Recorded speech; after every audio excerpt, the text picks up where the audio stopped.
আসসালামু আলাইকুম এভরিওয়ান। অল্প সময়ে অল্প উপকরণে মুরগির মাংস আর আলু দিয়ে তৈরি করা অসম্ভব মজার চিকেন কাটলেট তৈরি করব।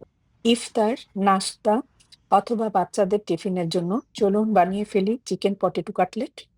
নিয়েছি এখানে 400 গ্রাম বোনলেস চিকেন, ছোট ছোট টুকরা করে নিয়েছি। এবার একের পর এক দিয়ে দিব কিছু মশলা। শুরু করলাম লবণ দিয়ে। স্বাদ অনুযায়ী লবণ দিয়ে দিব। হলুদ গুঁড়া দিয়ে দিব আধা চামচ, মরিচ গুঁড়া দিয়ে দিব আধা চামচ, জিরা গুঁড়া এবং গোলমরিচ আমি আধা চামচ করে দিয়েছি। আদা বাটা ও রসুন বাটা 1 চামচ করে নিয়েছি। এবার সবগুলো মশলা খুব ভালোভাবে মিশিয়ে নেব। এই রেসিপিতে ম্যারিনেট করার কোনোই প্রয়োজন নেই। এবার এই মশলা মাখানো প্যানটা চুলায় দিয়ে দিব 1/4 কাপ পানি দিয়ে। চুলাটা অন করে হাই হিটে এটাকে 5 মিনিট রান্না করব। 5 মিনিট পর মুরগির মাংসটা উল্টে পাল্টিয়ে দিব। এবার চুলার হিট মিডিয়াম রেখে আবারও ঢাকনা দিয়ে রান্না করব যতক্ষণ না পর্যন্ত সেদ্ধ হয়।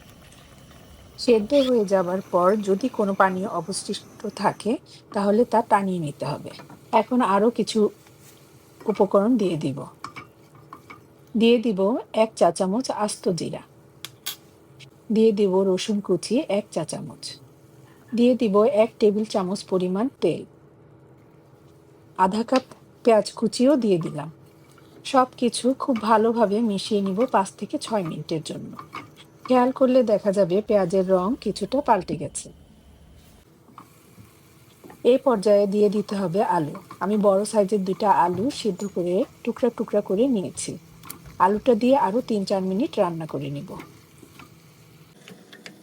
তারপর এই ধরনের একটা পটেটো ম্যাশার দিয়ে ম্যাশ করে নিব। এছাড়া হাত দিয়ে বা ডাল ঘুটনি দিয়েও এই কাজটা করতে পারবেন। ভালোভাবে ম্যাশ করে নেওয়ার পর মুরগির এই মিশ্রণটা ঠান্ডা করে নিয়েছি ও একটি বাটিতে ঢেলে নিয়েছি।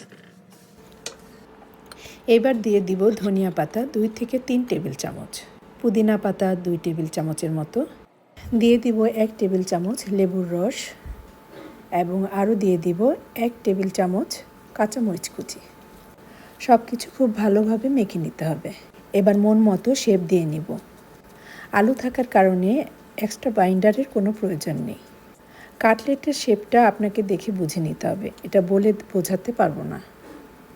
আপনি ইচ্ছা করলে গোল শেপও দিতে পারেন। একইভাবে সবগুলি কাটলেট বানিয়ে নিয়েছি।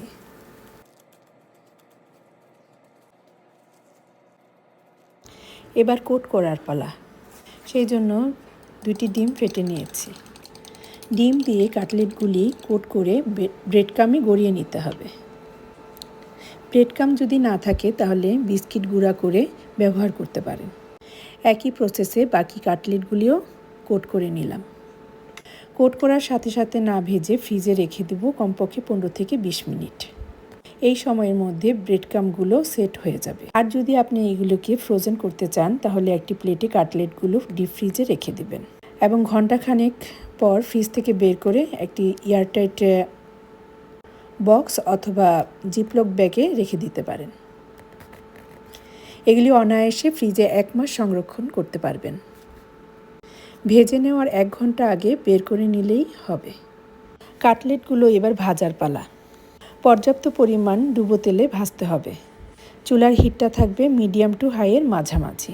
খুব বেশি তাপ পেলে কাটলেটের রং কিন্তু খুব তাড়াতাড়ি ব্রাউন হয়ে যাবে। উল্টিয়ে পাল্টিয়ে কাটলেটগুলো ভেজে নামিয়ে নিব। আর এই ছিল আমার আজকের রেসিপি। এই মজাদার চিকেন কাটলেট সহজভাবে দেখানোর চেষ্টা করেছি। রান্না তো সহজেই হওয়া চাই। ইফতারের জন্য বা সকালের নাস্তাতে চিকেন কাটলেট তৈরি করে পরিবারের সাথে শেয়ার করুন এবং এনজয় করুন।